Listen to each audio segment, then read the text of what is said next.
Welcome back to another Brunch Brilliancy. Today we're going to Ruski Land, Russia. My friend Mishi, I call him Mishi. It's the Americanized name is Michael. We basically had a really great relationship. I met Mishi, oh gosh, was it last year? No, I think it was like in 2010.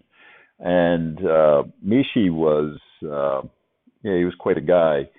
Um, you know, it was funny because I was traveling at that point quite a bit on work, and my job with, Bank of Tokyo Mitsubishi took me to Japan, and I figured, oh, what the heck, I'll go over to Russia for one of my long weekends.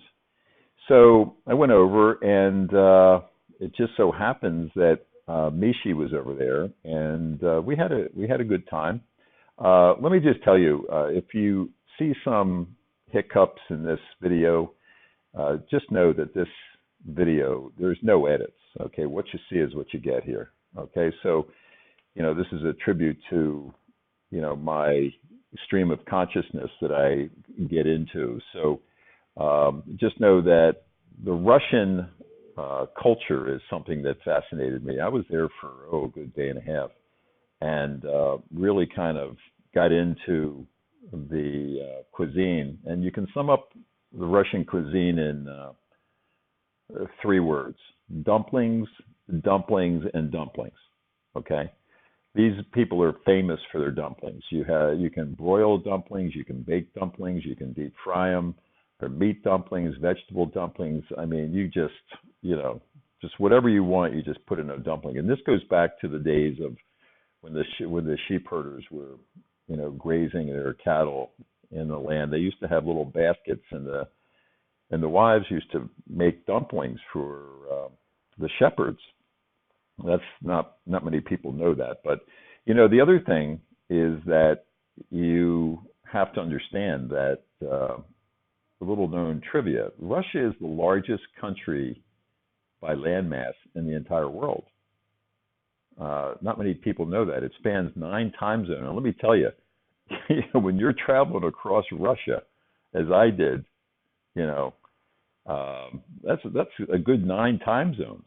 Okay, you don't understand that, but when I was taking the train, I took the train down to Moscow, and we were getting hungry, and I had some good solid dumplings, and Mishi started to eat a little bit too much, and then got sick. He got some bad sour cream, but be that as it may, Mishi and I played a game.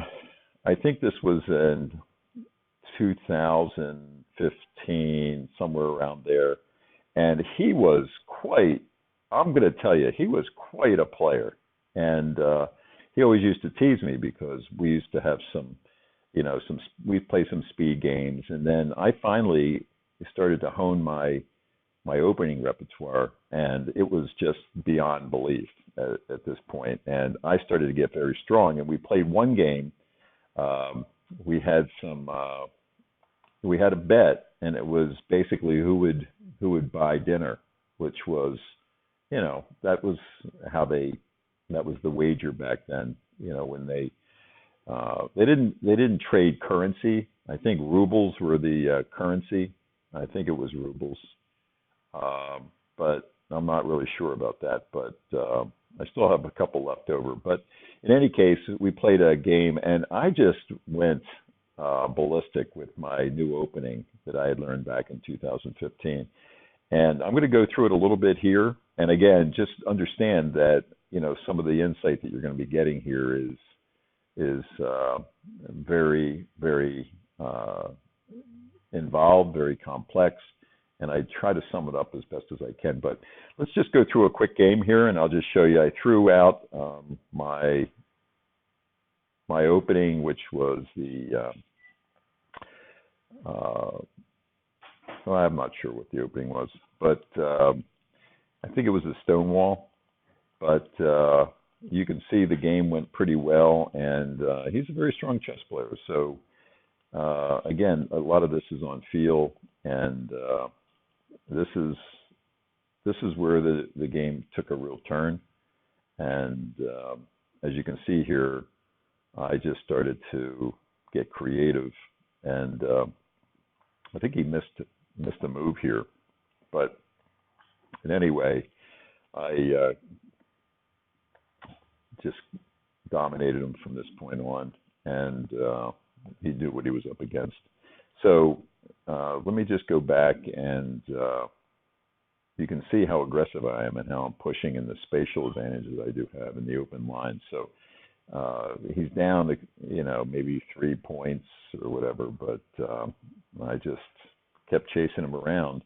This is really interesting now. I can see a trap coming of his rook, and right here I knew that I had this rook, and he just got all frustrated because he didn't have any place to go with a rook, and he resigned. So, yeah, so that's about it. And, again, if you ever have a chance to go to Moscow, you're not going to be able to eat anything that's really good for you there, because they basically, you don't even ask what's in the dumpling when you go there, because they just put a lot of stuff that they have left over, and they just make dumplings out of them, and they think you should eat it and not ask any questions. But listen, so I think next week, with all your donations, and I do appreciate it, I've gotten some calls, with all your donations, I think what we have is a new microphone. We're going to get some good lighting and a camera, and these brilliancies are basically going to take a notch up. And I think we're hoping to get that critical inflection point of 4. We're going for 4 subscribers, and just comment below if you think this game helped you at all, because I know I went through it kind of fast, but you can just see the confidence that I have. And I think the key here is confidence when you go through some of these games. And as a matter of fact, I was eating some dumplings as I was going through this broadcast. So, you like to get in the mood and kind of feel, what it was like back when I was in Russia, and it helped me, inspired me for the game. So, but yeah, this looks pretty good. And listen, it's been a pleasure bringing you these brilliancies. And as I said, we're going for 1,000, and I'm not stopping. These games now. People are calling me up on the phone. They're writing me letters. It's not indicative of what you see on the comments section there, because if you just look at the comments, you'll see that it doesn't look like anybody's following me. But I'll tell you what, people see me on the street and they recognize my picture, and they say, weren't you that guy that played the Ukrainian on Chess 24? And for some reason, these games just pop up on YouTube, and these people are just soaking it all up. And but I thought it would be nice to show you that from an international standpoint, I'm taking on all comers, and these Russians really, I thought were going to give me a little better game, but I only play these people once, okay? And Mishi is somebody that I like. I might play him again sometime. He keeps texting me, oh Mishi, he keeps texting me and begging to play me again because he wants it. But once he sees this up on YouTube, I'm sure I'm gonna get a few emails from Mishi. So thanks again, and make sure. Listen, I think there's been some confusion with the buttons, the subscribe button and then the bell icon. I think if you hit them both at the same time, if you can click on them, hit the shift key, and hit them both at the same time, I think you'll be getting these notifications. And I would say that the donation key, we've been having some problems with that, but the donation icon is something that you have to hit, 5-10 times before it clicks in. And then what you'll get is a site. I'm tied into the Bank of America's domestic collections department, where they just immediately put that money into my account. So Listen, it's been a pleasure, and again, Mishi and I will probably be engaged for another battle very quickly. But you can just see the dominance that I had in this game. So, thanks again, and I look forward to my next brilliancy. Have a good night.